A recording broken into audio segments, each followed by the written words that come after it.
Pagbasa mula sa aklat ni Propeta Isaías, nakatanaw ng isang malaking liwanag ang bayang malao ng nasa kadiliman, na manaag na ang liwanag sa mga taong namumuhay sa lupaing balot ng dilim. Iyong pinasigla ang kanilang pagdiriwang, dinagdagan mo ang kanilang tuwa.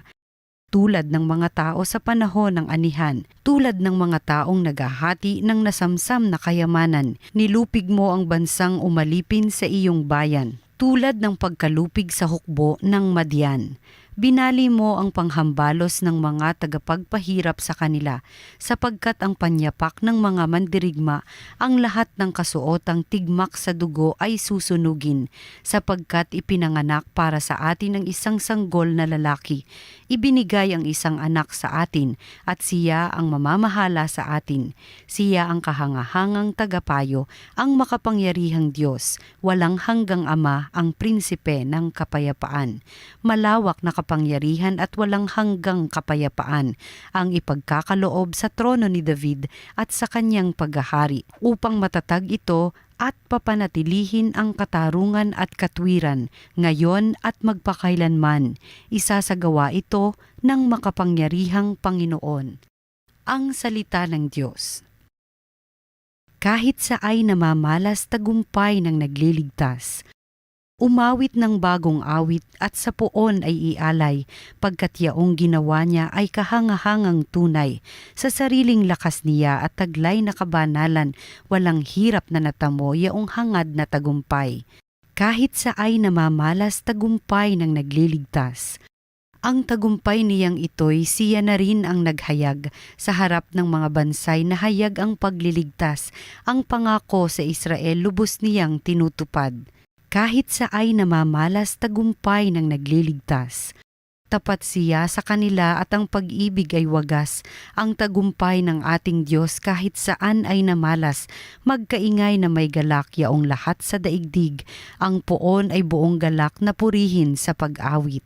Kahit sa ay namamalas tagumpay ng nagliligtas, sa saliw ng mga lira iparinig yaong tugtog, at ang poon ay purihin ng tugtuging maalindog. Tugtugin din ang trompeta, nakasaliw ang tambuli, magkaingay sa harapan ng poon na ating hari.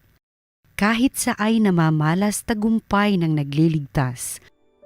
Pagbasa mula sa sulat ni Apostol San Pablo sa mga taga-Efeso. Mga kapatid, magpasalamat tayo sa Diyos at Ama ng ating Panginoong Hesukristo. Pinagkalooban niya tayo ng lahat ng pagpapalang espiritual dahil sa ating pakikipag-isa kay Kristo. At sa atin ngang pakikipag-isang ito, hinirang na niya tayo bago pa nilikha ang sanlibutan upang maging banal at walang kapintasan sa harapan niya. Dahil sa pag-ibig ng Diyos, tayo'y kanyang itinalaga upang maging mga anak niya sa pamamagitan ni Hesukristo. Iyan ang kanyang layunin at kalooban. Purihin natin siya dahil sa kanyang kahangahangang pagkalinga sa atin sa pamamagitan ng kanyang minamahal na anak. Kaya nga, mula nang mabalitaan ko ang tungkol sa inyong pananalig sa Panginoong Hesus at ang inyong pag-ibig sa lahat ng hinirang, walang humpay ang pasasalamat ko sa Diyos para sa inyo.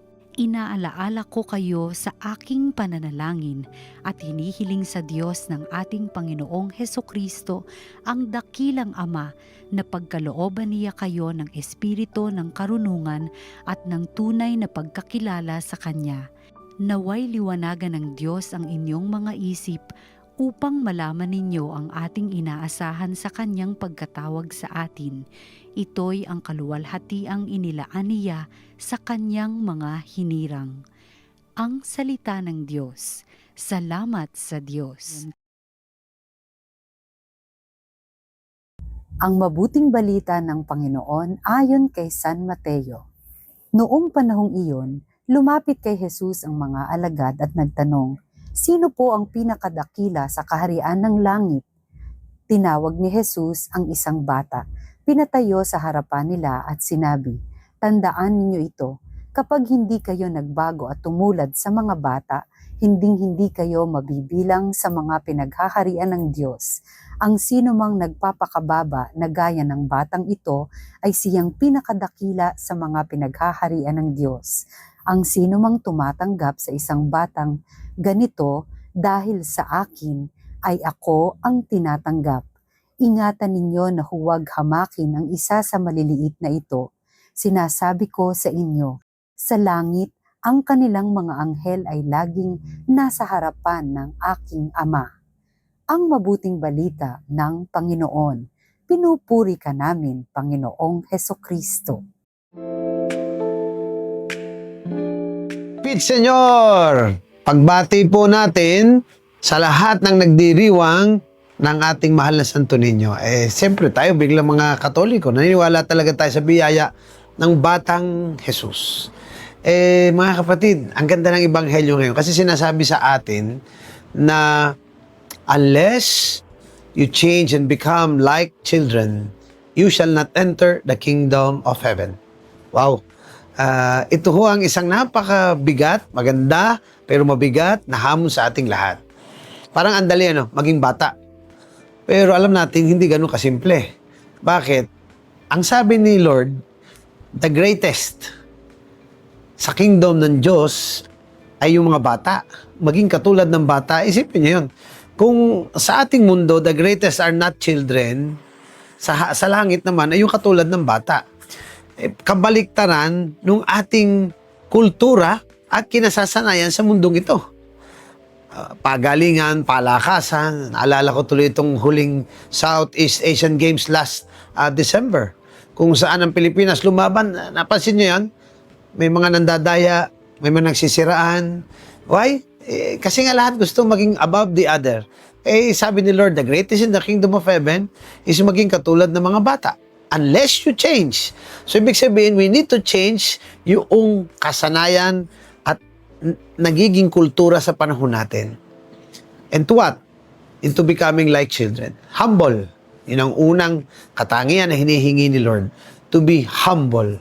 To be small. To be meek. Mga kapatid, paano yan? Parang hindi ganun kadali, lalo na sa panahon natin. But still, alam natin, doable. Especially with the grace of God. Kaya nga, siguro magandang balikan natin to. As we go through life, I know we need to look into, titingnan ang alin, mga ambitions natin in life, what makes us successful in this life, what are our plans in life, and then go back. Would all of these lead us to heaven? Simple lang ang sukat. If we become humble through them, maybe it will lead us. But if not, then maybe it's taking us far from heaven. Simple lang naman si Lord. Sabi niya, unless you change and become like children, the kingdom of God will not be yours. So kung gusto natin ng langit, maging katulad ng mga bata, maging mababa ang loob, at lagi sundin si Kristo. Kalilimutan po, always be blessed and be a blessing.